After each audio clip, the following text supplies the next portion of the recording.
Come in sir. हो या. बसा आकाश.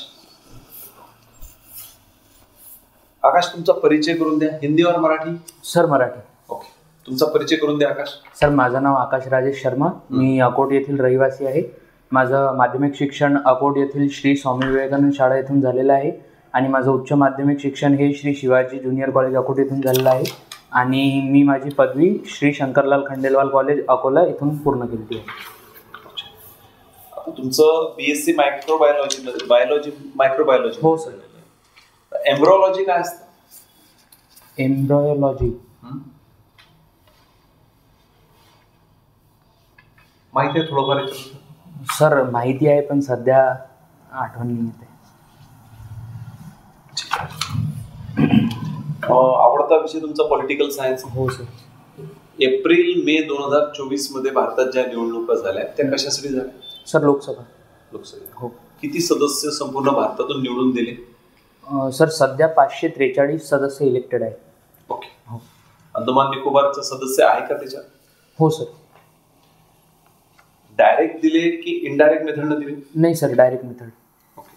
आणि प्रेसिडेंट जे आपण निवडतो हो सर, ती कुठली मेथड आहे? सर ते इनडायरेक्ट मेथड थ्रू आपण निवडतो. लोकसभा आणि राज्यसभामध्ये जे इलेक्टेड कॅन्डिडेट असतात ते त्याच्यासाठी वोट करतात प्रेसिडेंट. लोकसभेचे आणि राज्यसभेतले इलेक्टेड. आणि ते विधानसभेचे नसतात का त्याच्यामध्ये? विधानसभेचे पण असतात सर. कोणकोणत्या राज्यात विधानसभा आहे? विधानसभा सर्व राज्यांमध्ये आहे. सर्व? हो टोटल? हो सर. आणि कुठकुठल्या युनियन टेरिटरी युटी मध्ये विधानसभा आहे? युटी सर सर्व युटीमध्ये विधानसभा आहे. प्रश्न पुन्हा ऐकून घ्या. कुठकुठल्या केंद्रशासित प्रदेश युनियन टेरिटरी मध्ये विधानसभा आहेत? किती युनियन टेरिटरी आहेत आपल्याकडे? सर 8. त्यापैकी कुठकुठल्या याच्यात विधानसभा आहे? विधानसभा सर जम्मू आणि काश्मीर, अंदमान निकोबार, पॉंडिचेरी, दिल्ली, बस सर एवढं झालं. सर कम्प्युटर चालवता येतं? हो सर. आपल्याला ईमेल करायचा आहे? हो सर. प्रोसिजर सांगा. सर सर्वात पहिले जीमेल हा ॲप उघडायचा. त्यामध्ये मध्ये ज्याला आपल्याला ईमेल पाठवायचा आहे त्यांचा ईमेल टाकायचा. त्यानंतर सब्जेक्ट जे आहे त्याच्यामध्ये ऑप्शन कोणता निवडसाल त्याच्यामध्ये पाठवायसाठी? आपण आता तुमचा ईमेल उघडला. हो सर. त्याच्यात काय ऑप्शन आहे? सर तिथं खाली राईट साईडला ॲडचा एक ऑप्शन येतो, त्याच्यावर क्लिक करायचं. तर मग जो विंडो उघडते त्याच्यामध्ये हा ऑप्शन येते. याच्यात समोरच्याचा जीमेल टाकायचा आणि फ्रॉममध्ये आपला जीमेल टाकायचा. सब्जेक्टमध्ये जे काही विषय आपल्याला ज्याविषयी जीमेल पाठवायचा आहे ते टाईप करून आणि मग फाईल अटॅच करून द्यायची. आता ईमेल पोहोचला की नाही समोरच्याला कसं माहीत पडेल आपल्याला? सर ते सेंड बॉक्समध्ये दिसते आपल्याला. सेंड बॉक्समध्ये? समजा आउट बॉक्समध्ये दिसत आहे सर, मग सेंड नाही झाला त्याचा अर्थ. एक लेटर तुम्हाला टाईप करायला दिलेला आहे. हो सर. ज्याला तुम्हाला पाठवायचं आहे त्याला तुम्ही टू करा किंवा मराठीमध्ये प्रति करा. ते लेटरच्या कुठल्या बाजूला येईल? टू. तुम्हाला पत्र पाठवायचं आहे, तुम्ही कोणत्या बाजूला टाईप करा? ज्याला पाठवायचं आहे. ज्याला पाठवायचं. ऍड्रेस ना सर? ऍड्रेस त्याचा. सर राईट साईडला पत्र टाईप करायचं आहे तुम्हाला? हो हो. पत्रात पाहिजे मला. टू तुम्ही कुठल्या बाजूला घ्या? Left hand side upper corner, lower corner, right hand side upper corner, down corner, कुठलं असा प्रश्न आहे मला. लेफ्ट साईडला सर. कोणता? खालच्या साईडला. खालच्या साईडला लेफ्ट साईड डाऊन कॉर्नर. हो. आता ते लेटर आहे, ते लेटर टाईप झाल्यानंतर ते थोडं झिगझॅग झालं, म्हणजे त्याचा जो मेन मॅटर आहे ते थोडं कमी जास्त झालं. तर त्याला आपल्याला पूर्ण कॉलम सेटिंग मध्ये ऍडजस्ट करायचं, एकदम ब्रॅकेट स्क्वेअर मध्ये आलं. कसं करा सर? MS वर्ड मध्ये त्याच्यासाठी ऑप्शन असते. मला आठवत नाहीये त्याचा ऑप्शनचं नाव काय आहे, पण MS वर्ड मधून सर आपण करू शकतो. होम टॅब मध्ये असते सर तो ऑप्शन. बरं. तुम्हाला आम्ही एक 50 कर्मचाऱ्यांचा पगार दिला. हो. कर्मचाऱ्यांच्या पगार टायपिंग झालेले आहे, त्यांची बेरीज आहे टोटल. ते टोटल कशी करा सर? एक्सेल मध्ये सर सम नावाचा एक ऑप्शन असते, त्यामध्ये जाऊन पूर्ण जे टोटल आपल्याला करायचं आहे ते सिलेक्ट करून त्याच्यात सममध्ये क्लिक केल्यावर ते होऊन जातं. आता आपल्याला तो पगार असेंडिंग ऑर्डरला लावायचा. हां कसं लावा सर, ते तर आठवत नाही आहे सर सध्या. बरं सर, तुम्हाला आम्ही सिलेक्ट करावं याच्या तुमच्या काय म्हणजे ज्या 3 क्वालिटीज सांगा. सर, मी टाईमला पंक्च्युअल आहे, ऑनेस्ट आहे आणि डिसिप्लिन्ड आहे. एखादं उदाहरण सांगा बरं डिसिप्लिनचं. डिसिप्लिन तुम्ही स्वतः इथं डिसिप्लिन अप्लाय केलं. सर, मी रोज सकाळी 7 वाजता उठून रनिंगला जातो आणि त्यानंतर घरी येऊन एक्सरसाइज पण करतो रेग्युलरली. रेग्युलर असतं तुमचं. हो ग्रॅज्युएशन कशात झालेलं? Sir, BSc microbiology. BSc microbiology. त्याच्यानंतर तुम्हाला पॉलिटिकल सायन्स सब्जेक्ट आवडतो. हो सर. कसा म्हणजे कशी आवड निर्माण झाली तुमची पॉलिटिकल सायन्स?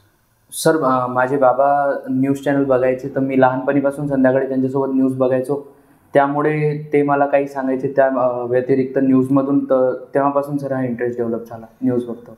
काल परवा भारताचे चीफ जस्टिस ऑफ इंडिया, हो. सुप्रीम कोर्टाचे चीफ जस्टिस, त्यांनी नवीन शपथ घेतली. काय नाव त्यांचं? सर, संजीव खन्ना. संजीव. कितवे आहेत ते भारताचे? सर, 51. 51. सध्या भारताची क्रिकेट टीम कुठल्या देशाच्या दौऱ्यावर आहे? सर, नाही आठवत सर. बर सर, मायक्रोबायोलॉजी कशाशी संबंधित आहे? झूलॉजी बायोलॉजीमध्ये काय डिफरन्स आहे? सर, झूलॉजी हे ॲनिमल्सची स्टडी आहे पूर्ण, आणि बायोलॉजी जे ओव्हरऑल बायोलॉजी आहे त्यामधला एक कंपोनंट आहे हा झूलॉजी.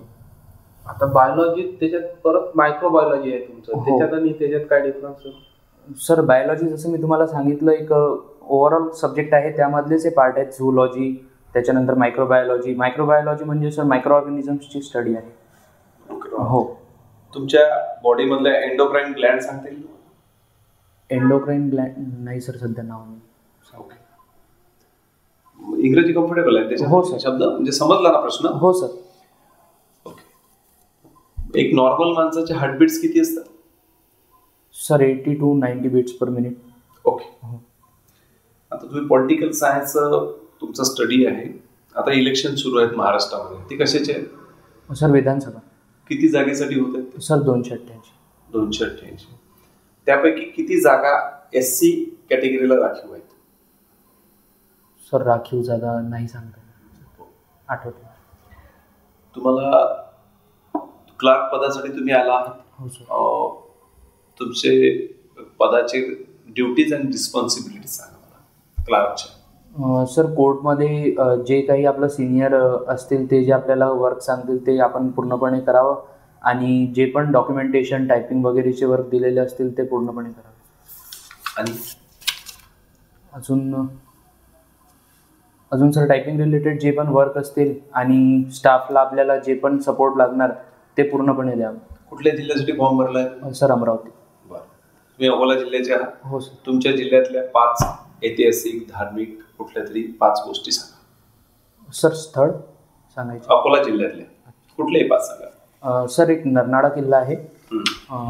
त्यानंतर अकोटमध्ये नरसिंह महाराजांचं मंदिर आहे. ओके. ते तेथील ग्रामदैवत आहेत. अकोल्यातील सर राजराजेश्वर मंदिर आहे. ओके. आणि काटेपूर्ण अभयारण्य आहे अकोल्यामध्ये. आणखीन एक सांगा. अजून